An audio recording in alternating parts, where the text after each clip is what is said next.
Peristiwa heroik yang terjadi pada tanggal 10 November 1945 di Surabaya, yang setiap tahun diperingati sebagai Hari Pahlawan, tidak terlepas dari peran dan jasa Komjen Polisi Muhammad Yasin.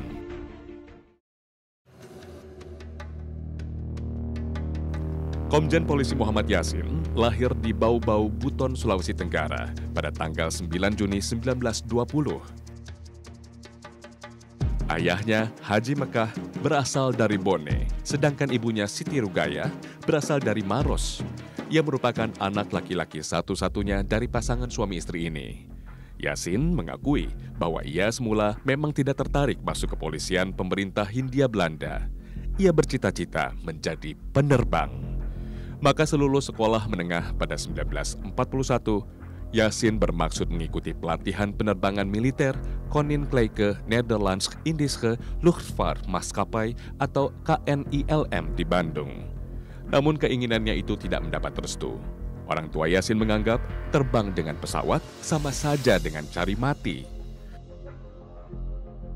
Dalam buku berjudul Memoir Yasin Sang Polisi Pejuang meluruskan sejarah kelahiran polisi Indonesia, Abu Baidah, kakak ipar Yasin, membujuknya untuk masuk kepolisian.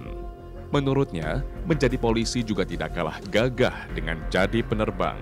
Seragamnya pun cukup mentereng dan membanggakan.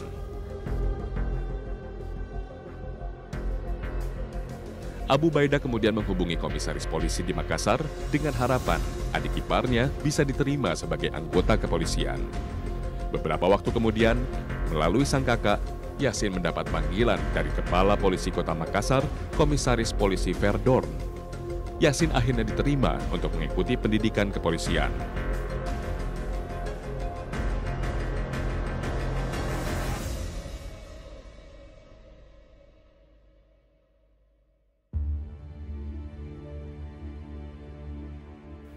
Selama 9 bulan, Yasin mengikuti pendidikan kepolisian di Sukabumi. Pemerintah Hindia Belanda ketika itu mengantisipasi ancaman Perang Dunia Kedua, khususnya dari pihak Jepang yang masuk dalam kelompok fasis bersama Jerman dan Italia.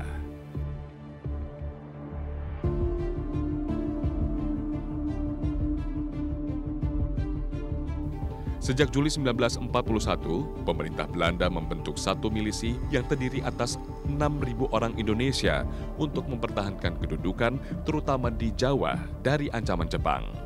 Terkait dengan hal tersebut, seluruh kader militer dan polisi Bumi Putra yang telah menyelesaikan pendidikan ditempatkan di Jawa dan Madura. Yasin akhirnya ditempatkan di Seksi 3 Stat Polisi Surabaya.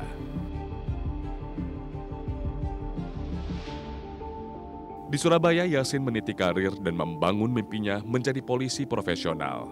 Dengan seragam yang gagah, tak kalah dengan seragam penerbang, Yasin menunjukkan kecemerlangan sebagai calon pemimpin masa depan.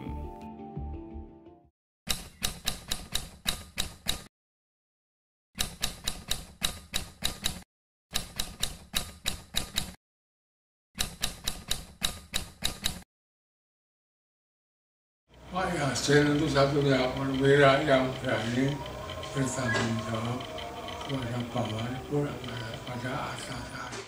Seorang perwira yang berani, saya yang berani. Yang jujur dan baik dan ditiru, mudah dipercaya. Yasin yang saat itu masih berpangkat Inspektur 1 atau IPTU pada tanggal 21 Agustus 1945 memproklamirkan Polisi Istimewa atau Tokubetsu Keisatsutai menjadi Polisi Republik Indonesia atau PRI. Proklamasi tersebut juga menegaskan bahwa kedudukan Polisi Istimewa menjadi polisi merdeka, polisi milik Republik Indonesia, bukan polisi milik kolonial Jepang. Proklamasi polisi itu merupakan suatu kebulatan tekad anggota polisi untuk berjuang melawan tentara Jepang yang masih bersenjata lengkap, walaupun sudah menyerah. Proklamasi itu juga bertujuan untuk meyakinkan rakyat bahwa polisi adalah aparat negara yang setia kepada Republik Indonesia. Dengan demikian, rakyat dapat melihat bahwa polisi bukanlah alat penjajah.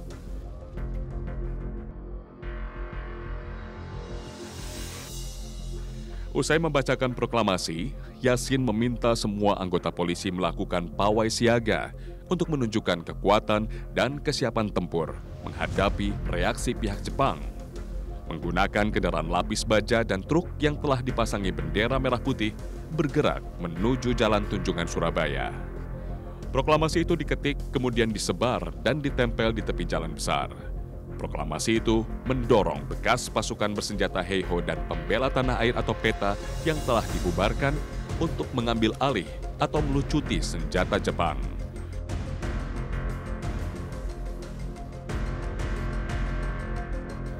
Saat meletus pertempuran Surabaya yang puncaknya pada tanggal 10 November 1945, Yasin memiliki peranan penting. Saat perang berkobar, Yasin lewat radio menyerukan bahwa pasukan polisi istimewa atau Tokubetsu Keisatsutai sudah dimiliterisasi. Karena itu harus ikut dalam pertempuran di Surabaya. Peran lain yang dilakukan Yasin adalah dalam kaitannya merebut senjata rampasan perang dari Jepang. Sehubungan dengan hal itu, setidaknya ada dua peristiwa penting yang berkaitan. Peristiwa pertama di Don Bosco. Saat itu, Jepang menjadikan gedung Don Bosco sebagai gudang senjata atau arsenal terbesar di Surabaya. Jepang enggan memberikan senjatanya kepada pejuang. Bahkan Bung Tomo sendiri gagal mendapatkan senjata rampasan dari Jepang. Disinilah Yasin memainkan peran. Jepang hanya bersedia memberikan senjatanya kepada polisi. Begitu senjata rampasan diterima, Yasin bersama dengan anak buahnya langsung membagi-bagikan senjata-senjata tersebut kepada pejuang. Kemudian peristiwa kedua adalah di markas Kempetai. Saat itu para pejuang Republik sedang baku tembak dengan pasukan Jepang. Dalam situasi panas dan mencekam, Yasin berlari kencang menerobos kawat berduri untuk masuk dan menemui komandan Kempetai. Di dalam gedung itulah ia melakukan negosiasi. Hasilnya, Kempetai bersedia menyerahkan senjata mereka. Pada kesempatan itu pula, Yasin pun berjanji akan menjamin keselamatan anggota Kempetai selama mereka berada di Surabaya. Dalam sejarah pertempuran di Surabaya, Kepolisian Indonesia adalah satuan bersenjata pertama yang terorganisir dengan baik dan satu-satunya satuan bersenjata yang relatif lebih lengkap peralatan persenjataannya pada saat kemerdekaan. Ketika terjadi rentetan perang di Surabaya melawan sekutu, Yasin memegang peranan penting. Sudarto, seorang petinggi militer yang turut terlibat dalam momen yang kemudian diperingati sebagai Hari Pahlawan itu, mengatakan bahwa tanpa peran Yasin dan pasukan polisi istimewanya, tidak akan ada pertempuran di Surabaya. Kesan serupa juga diungkapkan oleh mantan Kapolri, Bambang Hendarso Danuri, dalam tulisan sambutannya di buku memoir Yasin Sang Polisi Pejuang meluruskan sejarah kelahiran polisi Indonesia tahun 2010. Beliau menyatakan ketokohan Komjen Polisi Purnawirawan Dr. Haji Muhammad Yasin pada periode awal pasca proklamasi kemerdekaan Republik Indonesia dengan segenap anggota Tokubetsu Keisatsutai atau Kesatuan Polisi Istimewa yang terorganisir rapi, bersenjata lengkap, serta setia kepada perjuangan Indonesia, telah mampu mempelopori serta memberikan kesadaran akan kemampuan diri sendiri dan identitas bangsa.